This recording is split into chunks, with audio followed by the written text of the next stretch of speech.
آج کے دور میں مال ایمان کے لیے ڈھال ہے.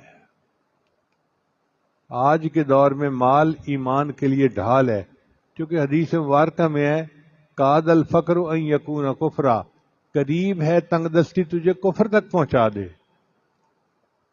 تو جب تنگ دستی کی وجہ سے بندہ کفر تک پہنچ سکتا ہے تو پھر مال کمانا، میرا ایمان محفوظ رہے، یہ بڑی عبادت بن جاتی ہے. سفیان ثوری رحمۃ اللہ فرماتے تھے المال فی ھذا الزمان سلاح المؤمن، آج کے دور میں مال مومن کے لیے اسلحہ ہے جس سے بندہ اپنی حفاظت کرتا ہے.